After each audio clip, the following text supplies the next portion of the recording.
Death be not proud.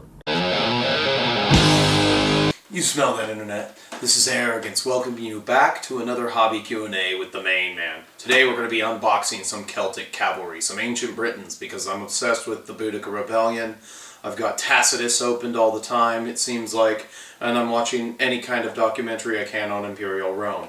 You know, I feel like I'm in my 80s. I really don't know what's gotten into me, but one of the things that I thought would be fun is that if we open up the box, I build one for you on camera, and I show you what they look like painted, and I think you'll get a lot more out of that. And I'll just show you just how easy it is to get into historical wargaming just by opening up a kit and showing you what's in the box. We'll be right back. So here we are. We got an assortment of files. We got our box. Let's just slice this baby open. Ah! There we go. Alright. Let's see, what do we got here? Now we have some options. Not a lot. You'll notice you'll get no bases, but we do have more transfer sheets, and this is something that I like to do. Let's put the transfers on because these ones are way easier to do than some of the Roman ones that I've noticed. They just go on the shield fully. You got some examples of painting. The way I'll be painting these is I'll be using the wham bam thank you ma'am technique. That's usually how I do all my historics. But let's see here. We're going to open it up. We're going to get one horse. You'll do. Oh, that's two. And you get a sprue of guys. Now I have 10 guys total. Now I could use these as singles if I had to, but we're going to just take, yeah, let's go with Shirt Man here. Been a while since I've worked behind the camera like this.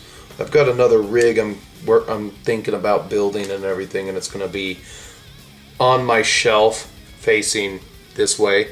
But so we got a torso, and that's pretty much all you need. We're going to take a shield off. So I like these ones a lot. And then what else we got? Let's take a head.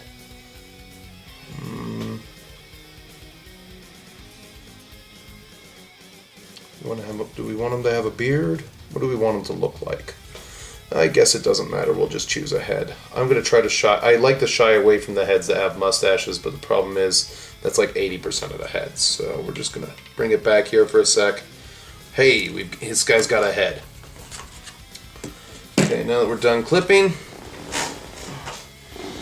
I got to get a stick because I'm going to do these guys up really quick too. Usually when I do projects, I kind of group them together in threes. So this will be just before I start Romans again, but just after Orcs and my Mantic Goblin Rabble. So we're going to clean off that flashing. Like I said, you don't need much, like a rudimentary file. Hey, look at that, it's clean. Let's see what we got here. Alright, come on. Perfect. Zip, zip, zip, zip, zip, zip. Nice and clean, almost.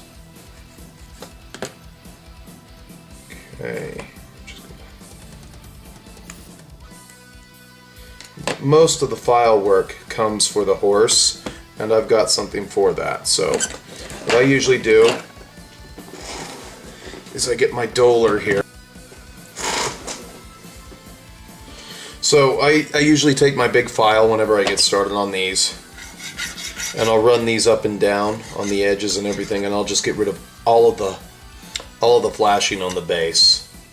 And I do that after I've selected horses and gotten everything ready to assemble and everything. So I've already gotten some guys clipped here for the purposes of time, and I've got the flashing cleaned off. Like I said, since these are pewter kits, you are going to need some good files. This is a 3-bladed file right here that I use, and this is just a flat file and a good hobby knife. So let's see here. I like this guy, and let's see. You're going to get this and this.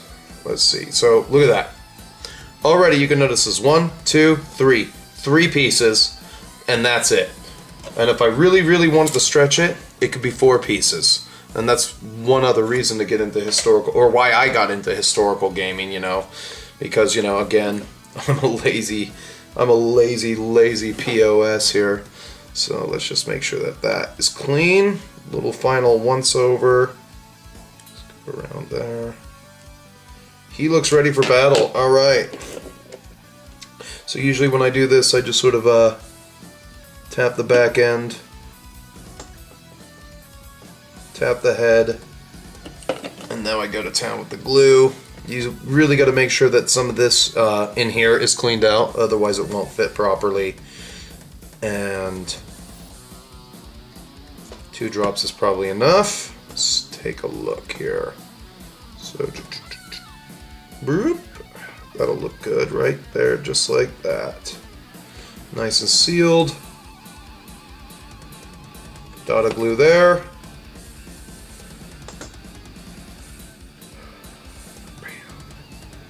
Oh. Oh, god damn it. How did I do that? Oh, wow. Well, nothing's easy, is it? Let's take a look here. I think we can get it this time. We're just going to put a little bit on the head.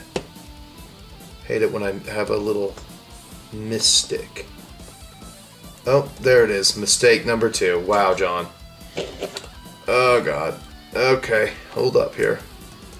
We're going to get a fresh head because I have several.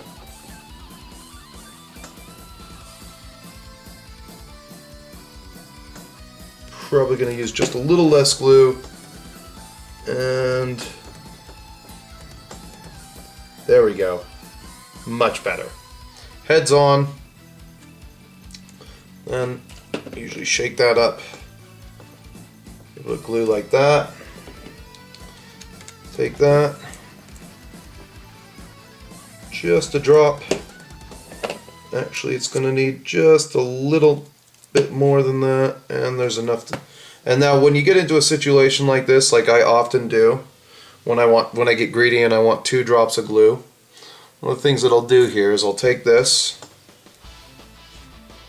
here and I'll start putting it into a different shield. You can actually whisk it in real quick.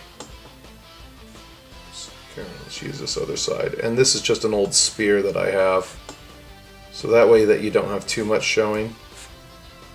But while that glue is doesn't have any contact sealer on it, you can actually get quite enough that you can have 2 shields done up on a guy. So we're just going to hurry up and do this arm here. A little bit of that. And go on the guy's arm, just like so. And now we're going to put this on. And that's going to get on the hand just like that. And then he's done. And then usually when I glue to the stick, I like to do it in 2s. So I'll get enough, I'll get more than I need for this, alright? The reason why I do that is because I contact them. Alright? So let's see here. We're going to take a little bit and they're going to share. They're going to share the amount.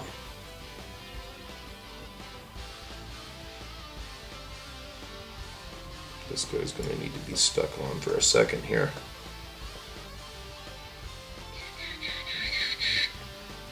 There we go.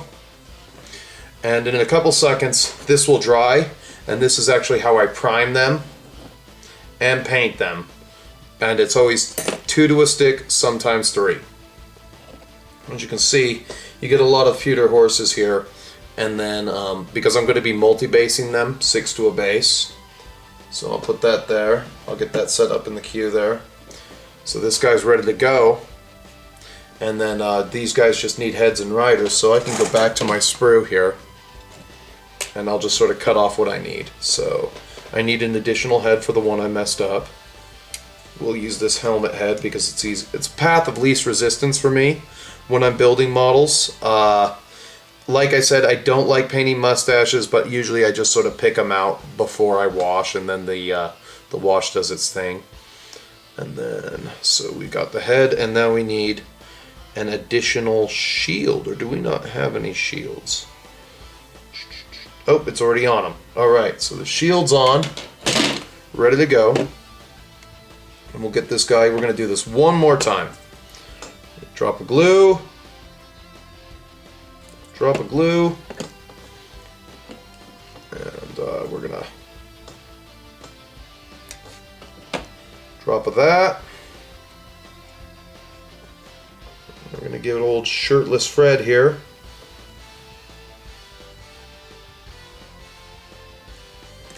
Done. He just needs a head. Wow, this is easy.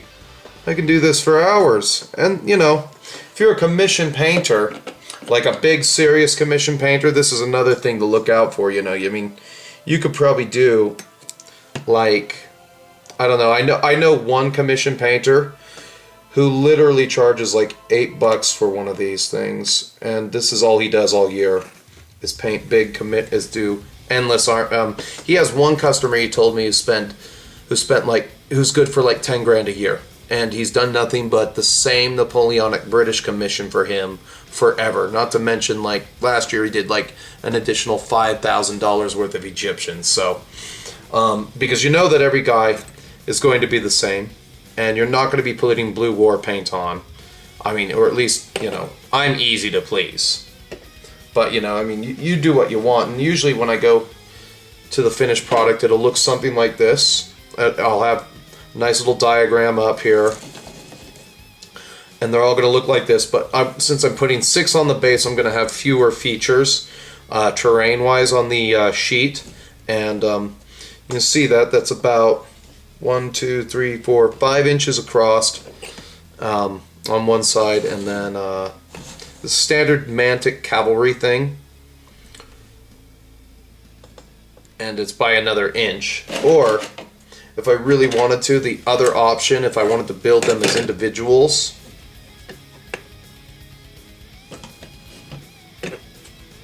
I have a tray side and I could do that, but I kind of like this because for storage purposes, that's what over here is way easier, and I'm all for easy. Because this doesn't have to be hard, and as you can see, that's 1, 2, 3, 4, 5 if you want a base, and that's how we unbox our Celts. And again, when I paint these, maybe there'll be a quick little video of me just using this guide here, the army painter thing. But that's usually just let's see here, what do we got? That's usually just it's quick, it's easy, and it's painless. Yeah, there it is, Rick Priestley. It's simply the most significant development in hobby painting for years. I take my hat off to them. Well done, Army Painter team. May your bristles never wilt. And that's my little unboxing for Celtic Cavalry. I hope you had fun on this one. We'll be back for a summation. Well, in any case, I know that video was a little bit raw in the footage. I am going to get a camera rig at some point, but I thought it would be fun just to come out, build one of these, show you how it's done, and show you why you should get into historical gaming by, you know, picking one of these up and just seeing what Warlord games or Mantic is all about when you're either at your local store or next time you go shopping.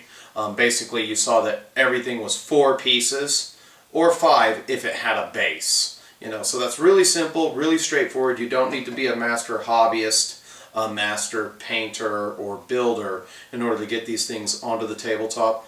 Nor do you even need to be a master painter once, you know, because I'll probably do a tutorial on how to paint Celtic Cavalry. I mean, let's face it, why not? You know, we're here to have fun.